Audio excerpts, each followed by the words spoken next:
Olá, eu sou o Mestre Carial. Vim aqui contar uma história, compartilhar um cenário que aconteceu comigo e os meus amigos há muitos anos atrás. Na história de hoje, eu vou apresentar o que eu e meus amigos construímos há alguns anos em uma mesa de RPG.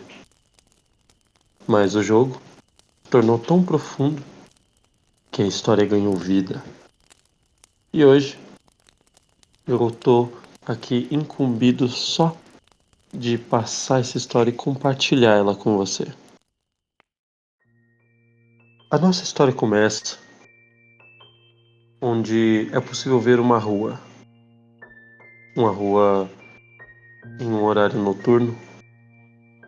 Os postes mal iluminam ela com suas luzes amarelas, mas conseguem mostrar o reflexo da chuva pesada que cai lá fora.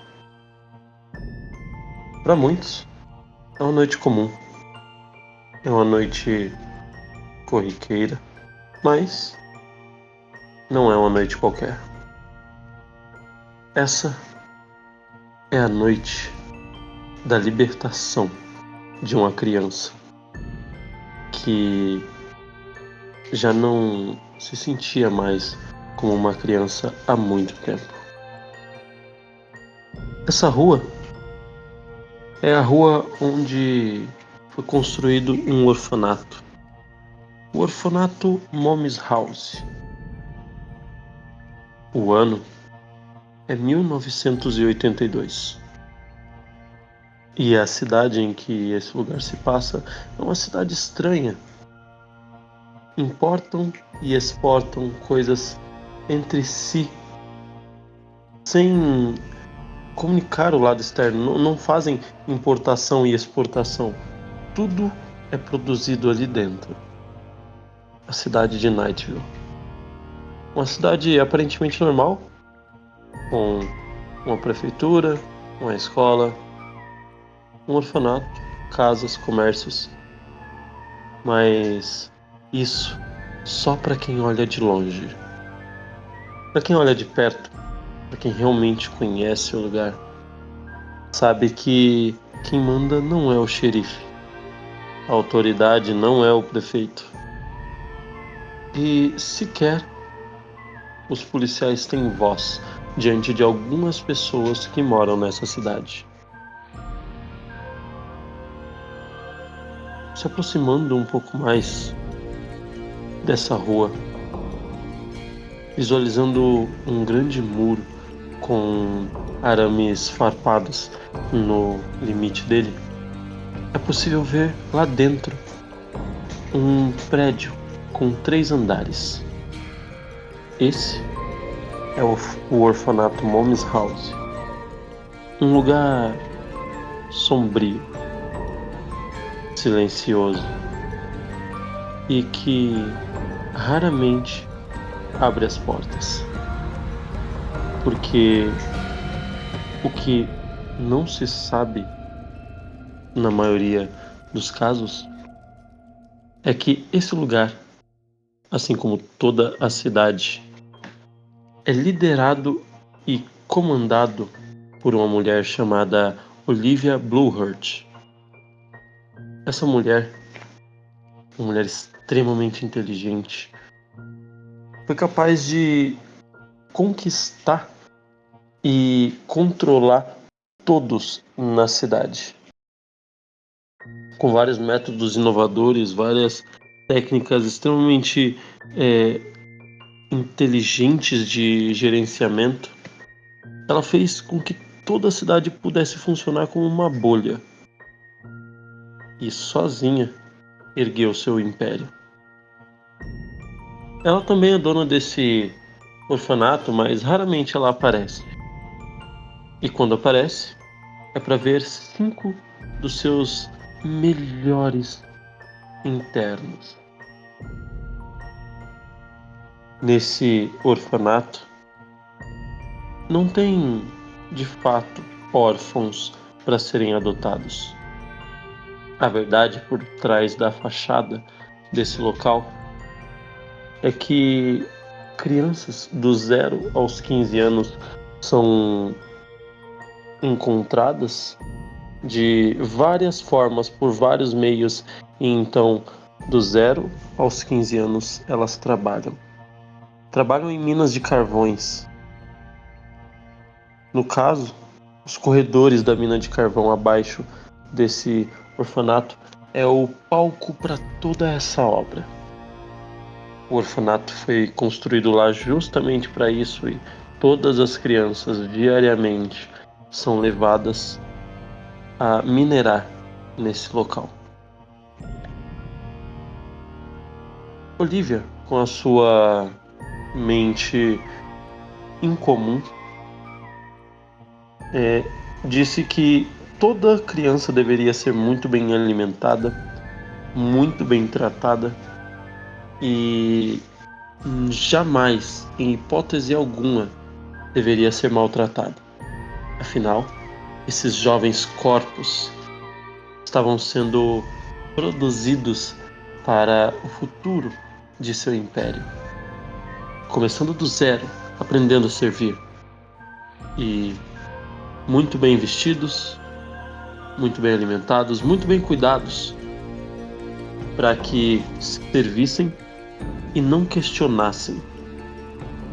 Toda manhã, acordavam, trocavam seus pijamas, colocavam suas roupas de trabalho, andavam pelo pátio, cada um pegava sua picareta, desciam as escadas do fundo do pátio, por um túnel escuro que começava a ter aspectos de uma caverna. Sabe, para a maioria das pessoas seria um labirinto complexo, extremamente difícil de se identificar onde ir. Mas para essas crianças que faziam isso todo dia, era praticamente como caminhar dentro da própria casa.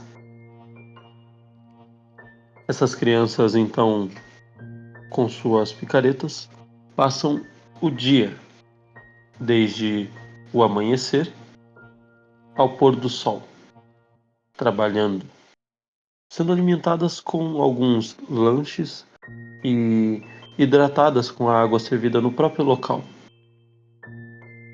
Quando finaliza o trabalho, elas saem, deixam sua picareta exatamente onde a pegaram e então sobem, tomam banho, vão para o refeitório, se alimentam e vão dormir. Mas nessa noite, em mais essa noite, no quarto 9 e 9, um quarto especial de crianças especiais, os mais fortes, os mais trabalhadores, os mais incansáveis da Olivia estavam ali. E essas crianças tinham uma lenda urbana. Frequentemente, nos fundos daquele quarto, os quartos eram praticamente todos iguais. Cerca de 20 beliches, 10 de cada lado, grandes janelas engradadas. E também, no fundo, uma poderosa parede de metal que servia como viga estrutural para todo o prédio. Mas em algumas noites, essa parede tremia e vibrava. Tinha a lenda de que um monstro caminhava entre os andares usando essa parede, e por isso a parede tremia. A maioria das crianças se divertia com essa lenda. Algumas não. Dos que não se divertiam, todos eram 5 melhores daquele quarto. pois em um orfanato, os melhores ficavam no quarto 9 e ponto 9. Já entre os próprios melhores tinham os 5 melhores. Tinha Bronca, um garoto corpulento que, apesar de ter só 13 anos, era muito musculoso, muito grande. O garoto tinha aproximadamente 1,85 m de altura e só tinha 13 anos. Tinha também Isis Master. E, diferente de Bronca, ela não era um garoto achado na rua. Ela, aparentemente, dizem que ela foi vendida pelos próprios pais. Por isso ela ainda mantém o próprio nome desonroso para que se lembre de nunca voltar a encontrar com eles. Isis é uma garota adorável, extremamente elegante e fina. Tem 14 anos.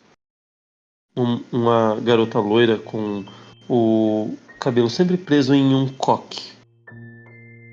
Ela sempre foi muito delicada e extremamente talentosa com poemas, com música, com arte e arquitetura. Muito inteligente. Ela sempre gostava de aprender coisas e estudar sobre elas e tinha uma memória incrível.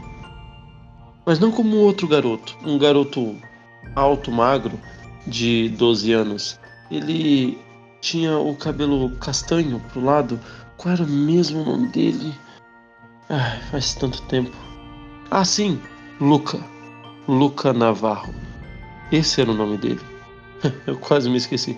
Mas ele não se esqueceria. Ele jamais se esqueceria de qualquer coisa.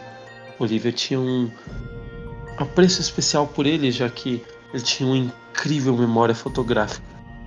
Se lembrava de tudo e era incansável em seus estudos. Ele jamais se esqueceu de nada. Uma outra garota, de só 9 anos, Narumi Catarina. Uma garota de cabelo castanho claro, que aparentemente era loira, mas perdeu o brilho com o tempo. Tinha uma mecha rosa em seu cabelo, na franja que ela usava. E ela usava um coque de cabelo para trás. Ela estava sempre procurando comida. E vira e mexe ela saía do refeitório com algum biscoito e é, na boca e vários outros biscoitos nas mãos. Ela sempre sabia preparar alguma coisa gostosa com o que quer que tivesse ali na cozinha. Naquela noite, então ela levou inclusive um, um pouco de biscoito para mim e ela me entregou e conversava comigo como se fosse normal conversar comigo, como se ela já tivesse conversado comigo várias vezes, mas eu tenho certeza, essa foi a primeira vez que a gente conversou.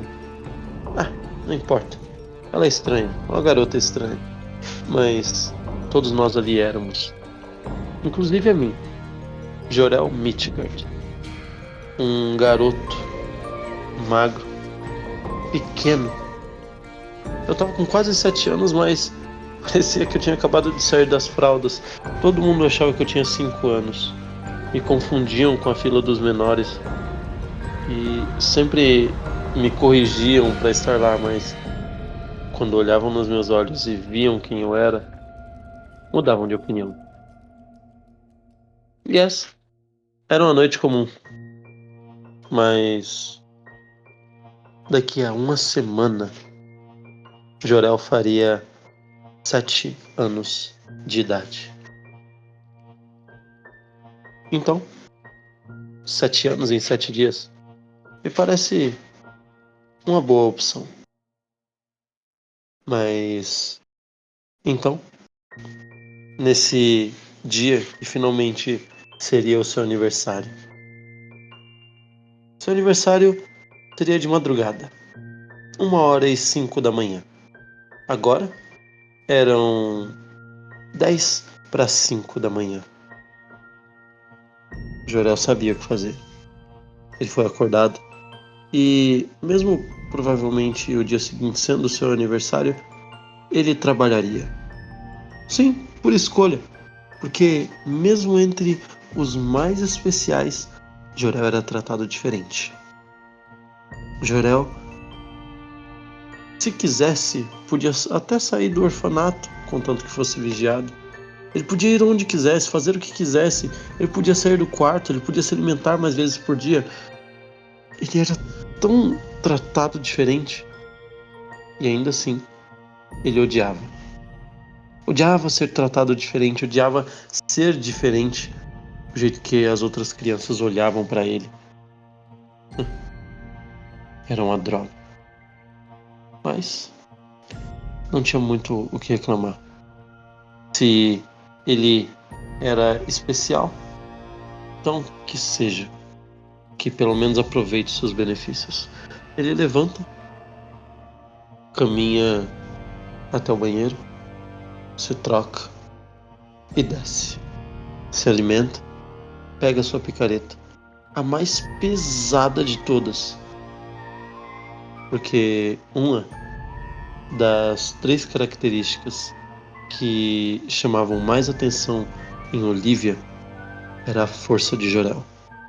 Apesar de magro e pequeno, ele carregava uma força monstruosa que fugia qualquer padrão que a física pudesse explicar.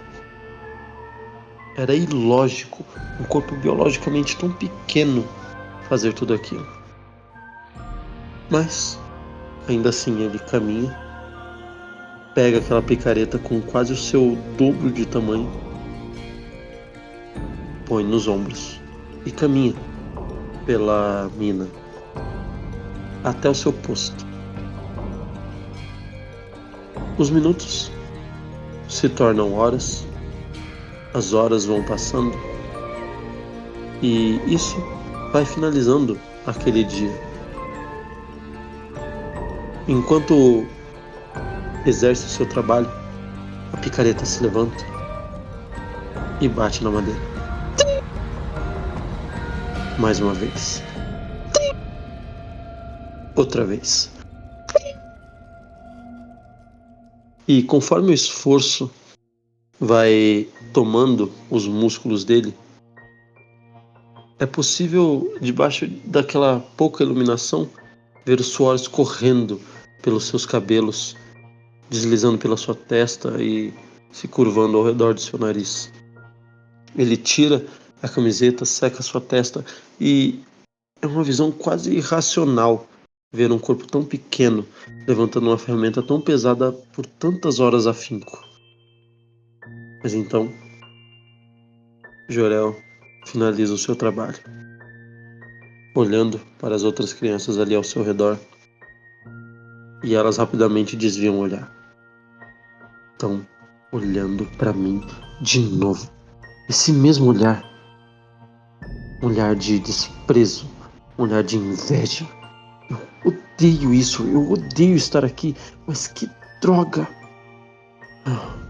Eu só queria um dia normal. Espero que, pelo menos amanhã, no meu aniversário, seja melhor. Mais uma vez, Jorel sai andando pela mina. A maioria das crianças olhando para ele. Como assim ele sai 10 minutos antes? Como assim ele faz essas coisas e ninguém reclama? Impressionante. O que ele tem de tão especial só porque ele é forte? Ai, essas crianças não entendem. Elas não entendem. Então, ele sai andando da mina. São aproximadamente 9 horas, hora da janta. O Jorel já estava lá, se alimentando, quando todas as outras crianças chegaram gritando. O lugar se enche rapidamente. Jorel, irritado com todo aquele barulho, pega sua bandeja, se levanta e sai. É só mais um dia normal. É só mais um dia normal. É só mais um dia normal. É só mais um... Ei! Idiota! A gente não é bom o suficiente para jantar com o maioral, não? Imbecil. Droga. Era Bronca. Aparentemente irritado só porque Jorel tinha saído do lugar.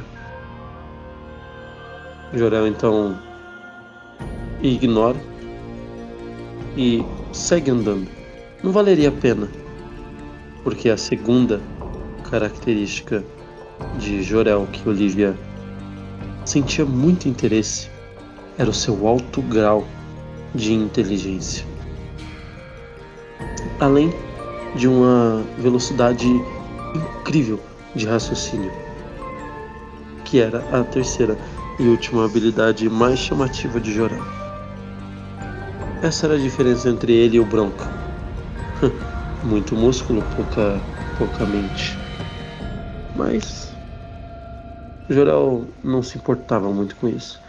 Mas nesse momento, isso não foi algo muito bem visto pelo colega.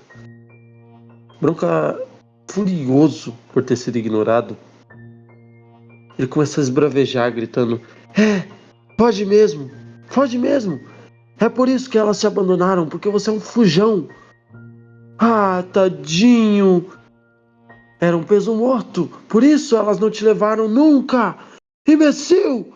Ele pega, segura um sanduíche de pasta de amendoim e geleia e arremessa.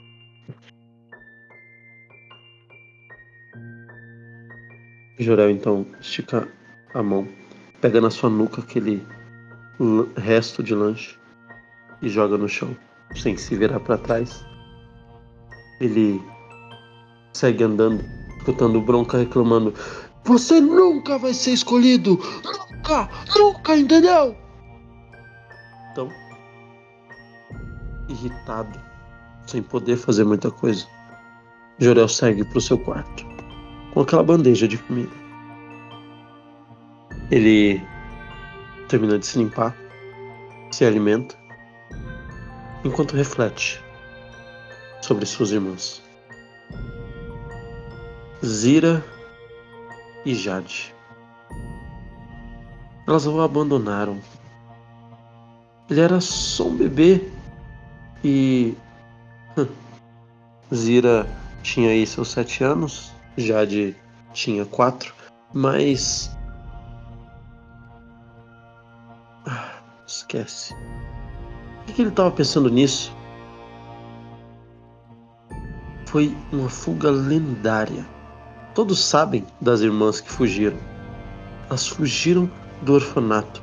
Ninguém sabe como, mas elas simplesmente deixaram o garoto para trás, que na época era só um recém-nascido. E simplesmente não tinha como ir com elas. Ele era pequeno demais, indefeso demais, ele era um peso morto. E por isso não foi levado. Mas foi com esse pensamento que o Jorel finalizou a sua refeição. Pediu para um dos monitores levar a sua bandeja de volta e então bateu o relógio. O sino marcava 10 horas. Era o horário que todas as crianças iam dormir. Mas Jorel não, Jorel era especial. Ele não precisava dormir esse horário. Ele então sai do quarto enquanto todas as crianças saem do refeitório para ir para os seus quartos. Jorel desce as escadas até o piso térreo. Ele passa pela sala de segurança, onde claramente uma câmera o acompanha. Uma câmera grande e com a resolução baixa. Ele então segue pelo corredor, vira à esquerda e um longo corredor se estende à frente dele. Lá no fim, as escadas de incêndio sobem, mas ele busca o que está à direita desse corredor. Uma porta de saída. Claro que em outras fugas já tentaram usar essa porta, mas todos sabiam agora que ela estava trancada. E aqueles que tentaram fugir não fazem mais parte desse lugar. Assim como todas as crianças sabem também que aos 15 anos, toda criança recebe uma escolha. É oferecido para ela seguir e trabalhar com Olivia, mas não como minerador, e sim como outro tipo de servo. Ou então, pode ser livre, jurando que nunca vai espalhar notícias sobre o que acontece ali. E é claro que toda criança sabe que escolher sair dali faz com que a sua vida seja curta e que não passe do próximo pôr do sol. Enquanto caminha esse corredor e chega na porta, Jorel bate 4 vezes na porta. Toque, toque, toque, toque. Não demora. Um grande fecho é escutado. Crash. E a porta se abre, sem fazer qualquer ruído. Porque ela não é uma porta velha que não é usada. Ela é usada frequentemente. Toda semana, Jorel passa por esse projeto, por esse trajeto, por essa mesma rotina. Um homem alto o aborda. Um uniforme cinza. No peito, um símbolo azul. 4 quadrados, como se fossem uma métrica 3x3 de um tabuleiro de xadrez. E então, esses 5 quadrados brilham com uma única coisa que brilha em seu uniforme. O capacete não revela sua identidade. Então, o homem não faz contato com Jorel. É normal, faz parte. É 10h30. O meu aniversário já vai chegar. Enquanto segue mais um corredor, um labirinto de corredores o espera na frente. E, mais uma vez, seria claramente um labirinto para qualquer um que não fosse esse garoto. Qualquer um que não entendesse a disposição desses corredores e não fizesse esse percurso todo dia, ou pelo menos toda semana, como era o caso de Jorel, que andando seguia por esse corredor, um corredor esverdeado, com vários canos de tubulações no teto. O único barulho era, vez ou outra, de algum gás ou algum líquido passando por esses canos, essa tubulação, ou até mesmo as saídas de ar, as câmeras balançando. Porque Jorel sabia que estava sendo vigiado. Jorel sabia que estava sendo vigiado por Jonah, um gordo vigia que Jorel conhece desde o seu nascimento. Desde que ele se entende por gente, Jonah é a mesma pessoa. Um homem alto, negro, com a barba por fazer, mas escondendo grandes cicatrizes de espinhas mal cuidadas na pele escura. Seu corpo de grandes proporções mal cabem dentro do uniforme que já foi do tamanho dele. E então, sua única beleza, se é que pode se chamar assim, são seus olhos penetrantes cor de mel. Mas até isso se afasta diante da sua personalidade bruta e grotesca. Então, finalizando todo esse percurso de disposições de túneis, mais um tempo havia se passado. Jorel se encontra então na frente de uma grande porta de cofre de banco. Jorel sabia a senha, mas bate na porta. Tim, tim, tim, tim. E então, a porta se abre.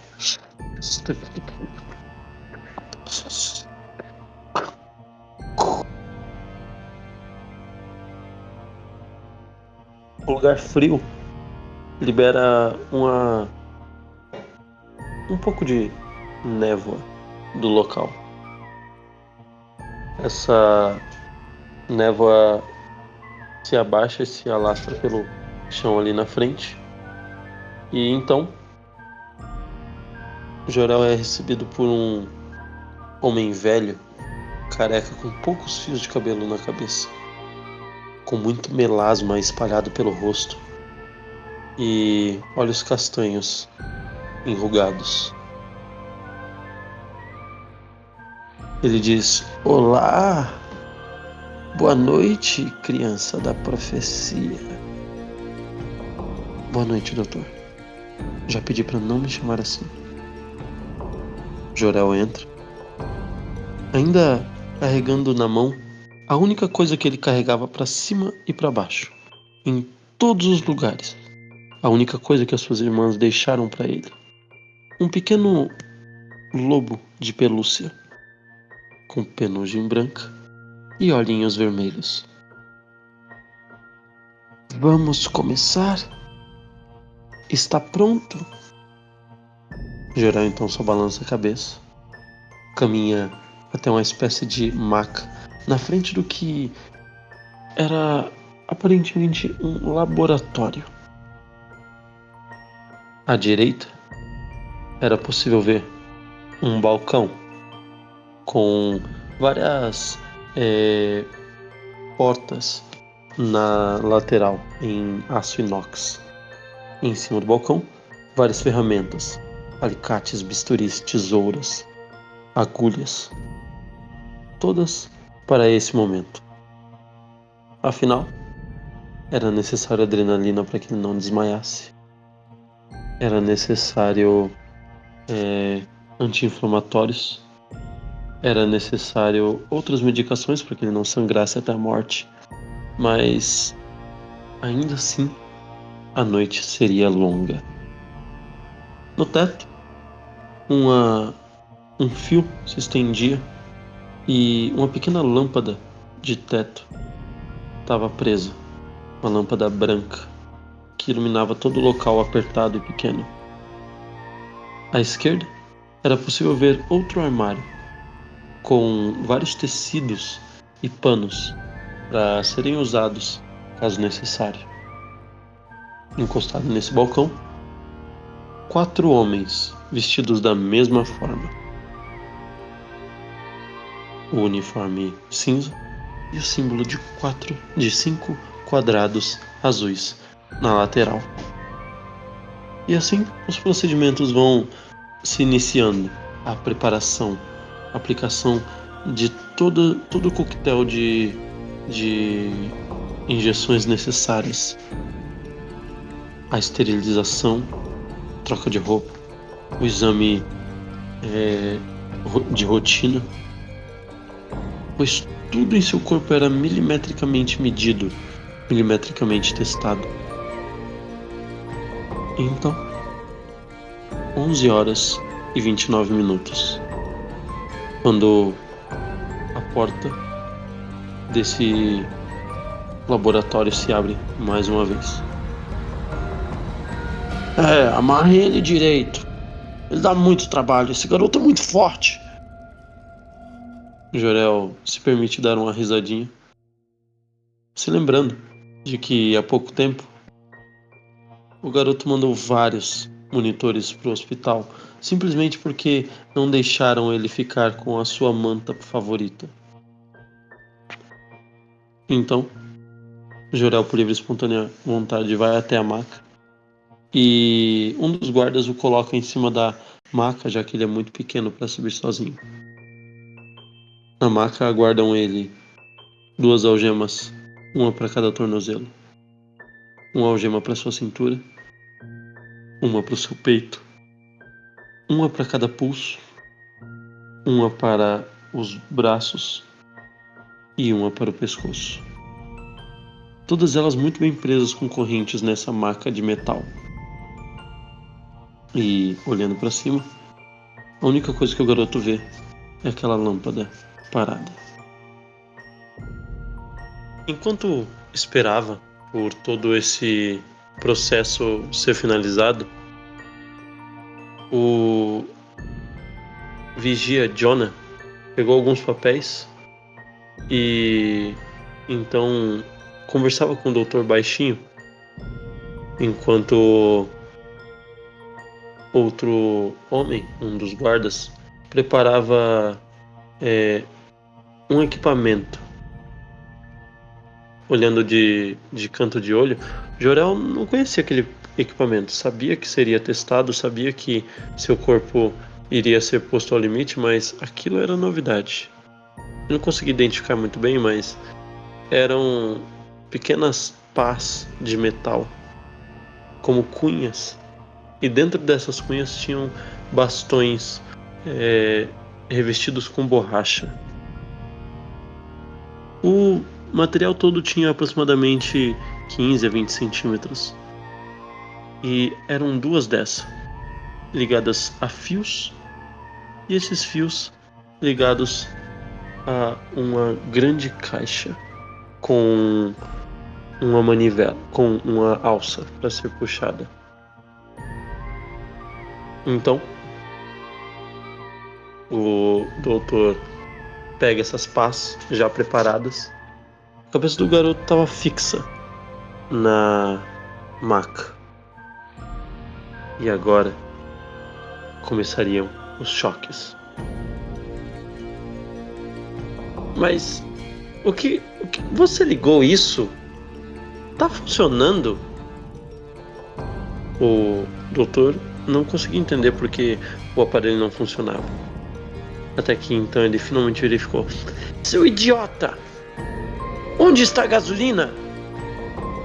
Como que o gerador vai produzir energia sem gasolina? Nossa, pelo amor, vocês só tinham um trabalho.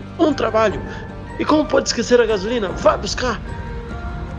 Já de imediato, o homem ele sai em busca do que ele tinha para fazer. E assim o tempo passa. Jorel aparentemente tinha mais alguns minutos. É 11h35.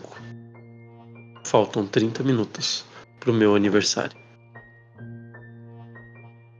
O homem volta, aparentemente ele tinha o aspecto de um rapaz, parecia ser novo.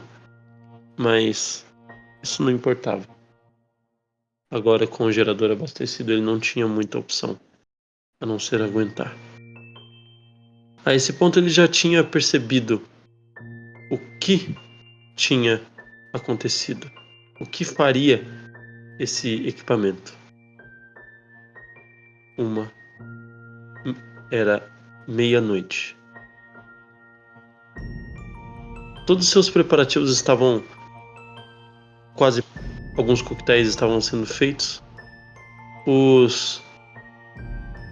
teste que envolvia esse aparelho novo demoraria um pouco mais.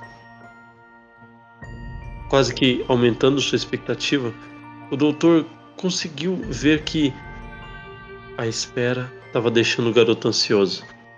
Então ele coleta um pouco do seu sangue para tentar examinar, e um dos guardas, que aparentemente tinha um pouco mais de intimidade, pergunta: "Que é isso, doutor?"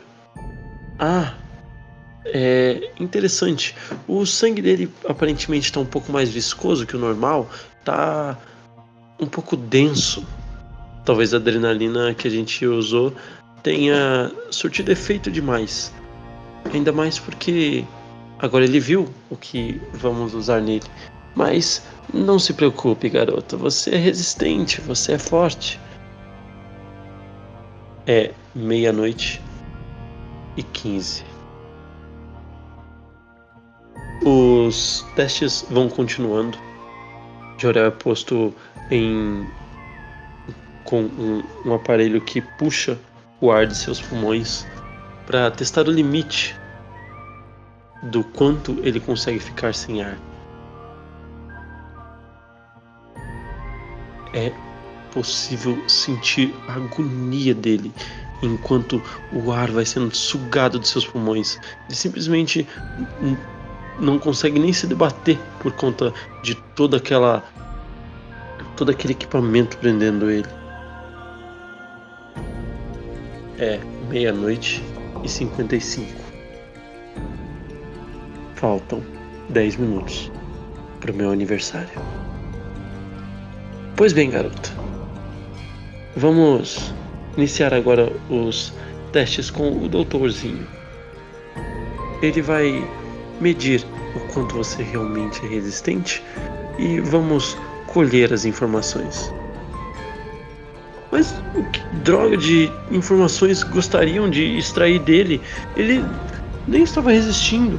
O garoto simplesmente não demonstrava mais nenhuma resistência. Ele não fugia, ele não se debatia. Ele. O que droga Olivia quer com o meu corpo? Quer testar? Quer replicar? Sei lá, fazer um exército de outros eus? Mas eu não pedi pra nascer assim. Mas que droga! São todos assim, todos me olham com essa cara de diferente. Eu não quero ser diferente, eu odeio ser diferente. Por que todos me tratam assim? Não importa. Realmente não importa. Mesmo quando seu corpo é levado ao limite. Não importa. Mesmo quando o ignoram e não olham em seus olhos. Não importa. Mesmo quando simplesmente não querem fingir que ele existe. Não importa. É 1:03 da manhã. E agora? O gerador estava bombeando gasolina e energia direto para aquela máquina. Os fios e as cunhas vão se aproximando mais uma vez das suas têmporas. 1:04 da manhã. Então, o primeiro choque. Era inevitável, por mais que não importasse, o corpo do Jor-El reagia. E então, um impulso tensiona todas as suas veias e ele se debate na maca. O segundo choque. E uma espécie de espuma começa a sair da boca do garoto. Ele não conseguia mais manter ela dentro da própria boca.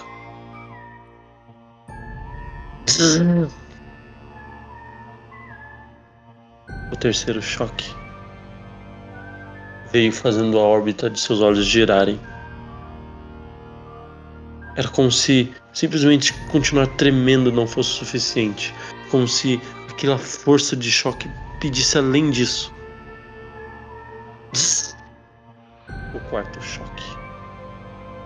Suas veias ficavam cada vez mais escuras. Como se não aguentassem mais sentir nada. O quinto choque.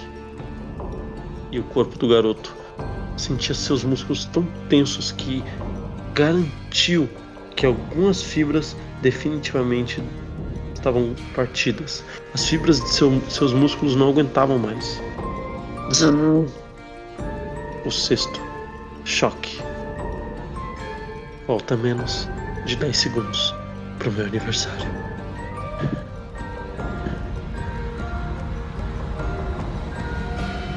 E então, o silêncio. O sétimo choque não veio. Os músculos estavam relaxados. Nem dor ele sentia. Porque finalmente seu corpo tinha se entregado. Seria então o fim de uma vida de 7 anos. 5, 4, 3, 2, 1.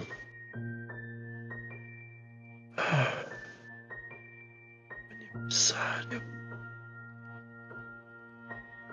Algo tinha acontecido. foi exatamente. Mas o silêncio não estava só dentro dele. Os guardas também estavam em silêncio. O doutor estava em silêncio. Apesar de eu nunca ter descoberto o nome dele. Isso não importa.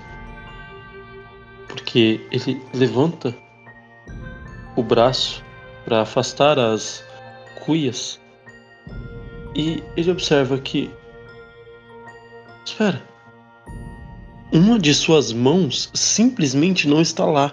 O que aconteceu?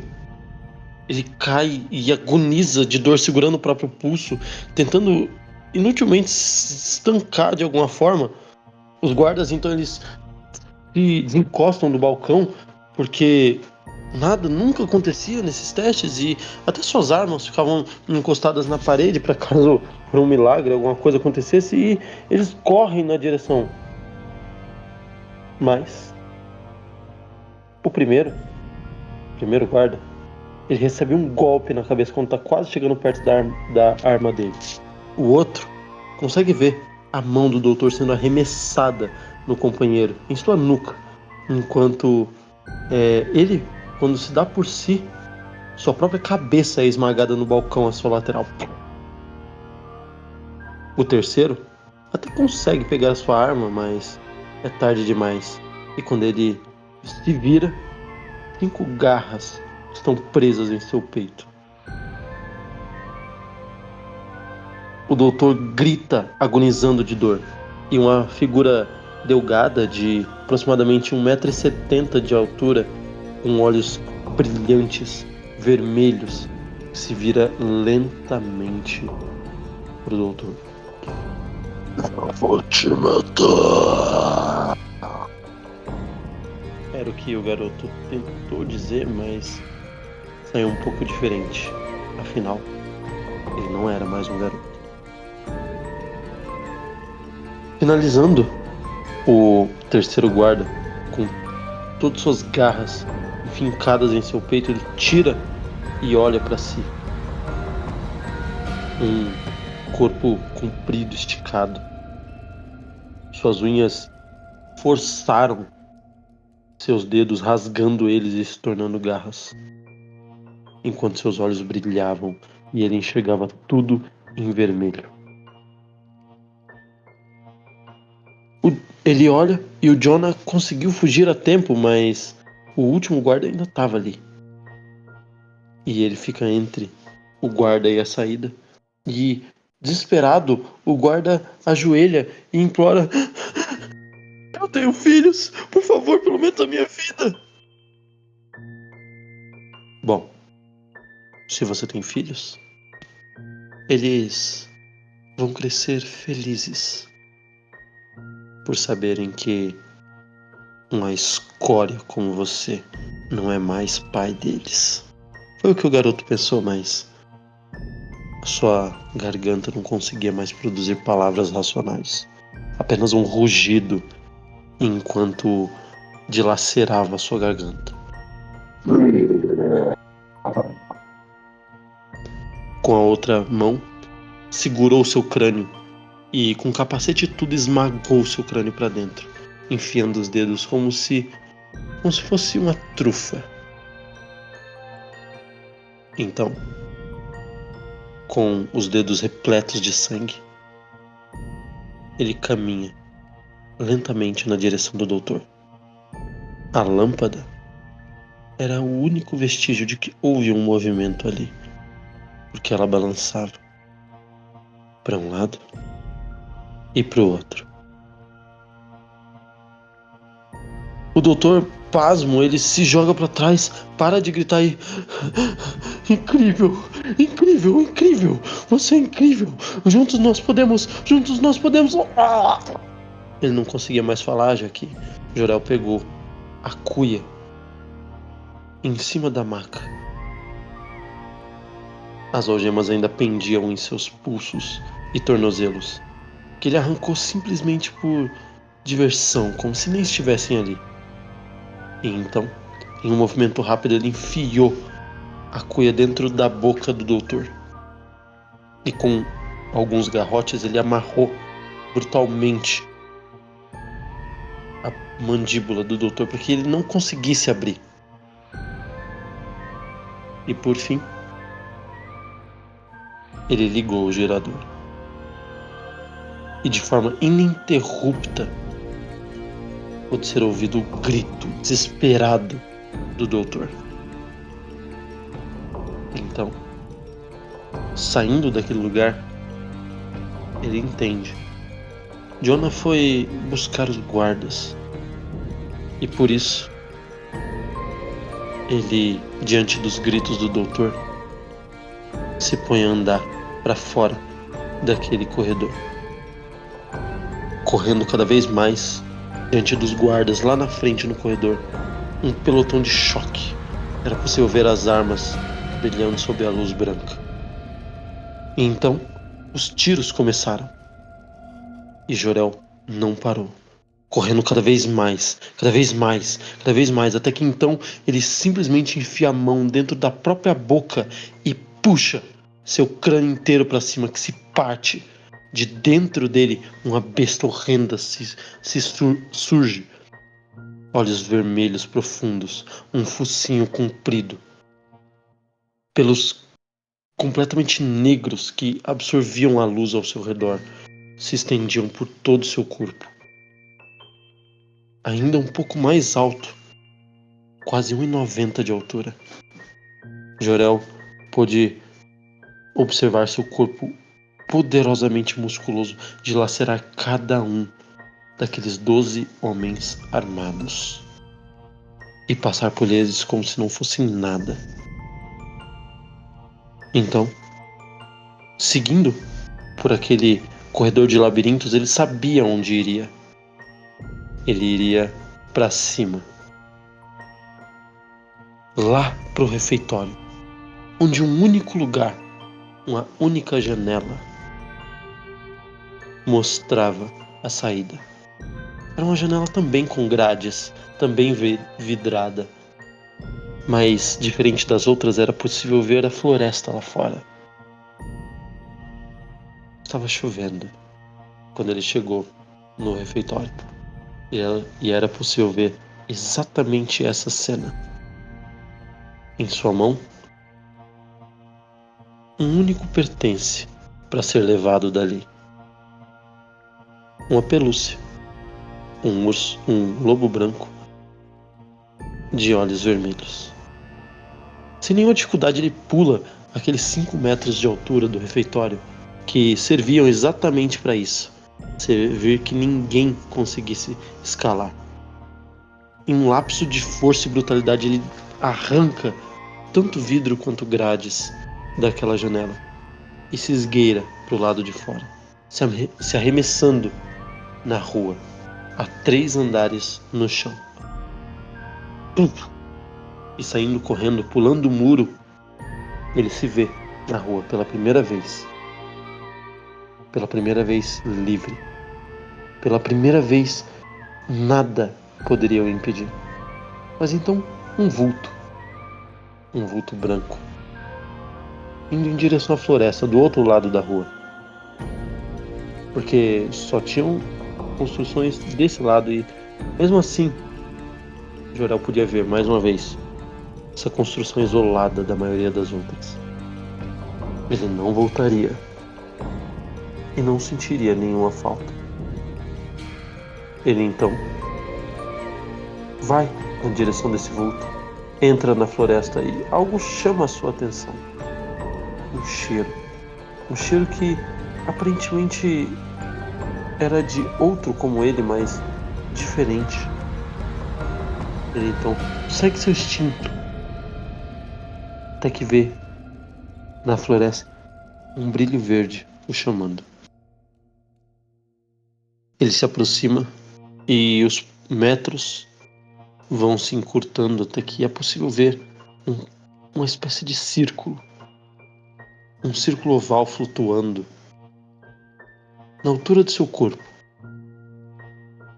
Tinha aproximadamente 2 metros de altura e ele se estendia na sua frente, em tons verdes brilhantes, Era possível ver mechas pretas circulando como uma espiral, chamando. Sem medo, ele começou a entrar. Até que ele escuta: "Tem certeza, garoto?" Ele para e olha. Não se sabia exatamente qual era a parte mais absurda. Um lobo branco de olhos vermelhos, de praticamente 1,5 metro de altura, mesmo sob 4 patas, ou que esse mesmo lobo estivesse conversando comigo. Meio paralisado, ele se joga para trás, meio duro, sem saber exatamente o que fazer, até que Falcor se aproxima, fica entre ele e esse círculo, e o lobo continua. Olha, você não tem como voltar, caso venha. Mas eu tô indo pra casa. Eu vou passar por esse portal e espero que você venha comigo. O lobo se arremessa no portal e então não leva muito tempo, até que curioso, ele entra lentamente no que foi chamado de esse portal. E foi dessa forma que eu conheci a minha casa, o meu lar. Foi nesse dia que eu entendi e descobri qual o verdadeiro lugar que eu posso chamar de meu. O lugar que eu protegeria com a minha vida e que por milênios que viriam na frente, eu simplesmente não desistiria nunca de cuidar.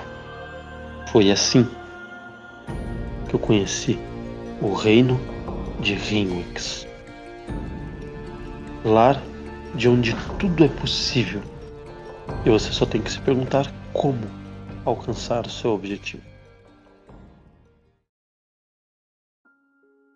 E por hoje, é aqui que vamos finalizar essa história. Meu nome é Mestre Cariel. E esse foi o primeiro episódio de Rinx. O segredo no orfanato. Eu vou pedir para que não se esqueça de curtir, comentar e compartilhar para que, assim como eu, outros contadores de histórias independentes possam conhecer essa história e até mesmo pessoas como você, ouvinte, que gosta de conhecer coisas novas, boas histórias.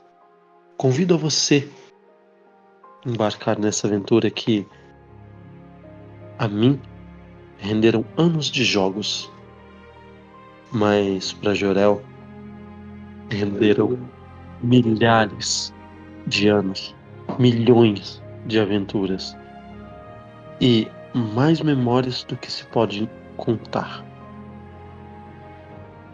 Eu sou só um contador de história. É nisso que eu sou bom. E é meu prazer estar aqui com você. É meu desejo que você goste tanto dessa história quanto eu gosto de contar ela. Porque no momento que eu vivi ela, eu não imaginei que algo tão grande nasceria na minha memória. E jamais pensei que estaria contando hoje para você. Mas, diante de todas as opções que eu poderia seguir na vida, essa é a que mais me agrada. É um prazer compartilhar a história com você. Por isso, eu te vejo em breve, no nosso próximo episódio. O episódio 2. O garoto que não sabia o que escolher. Te vejo lá. Até mais!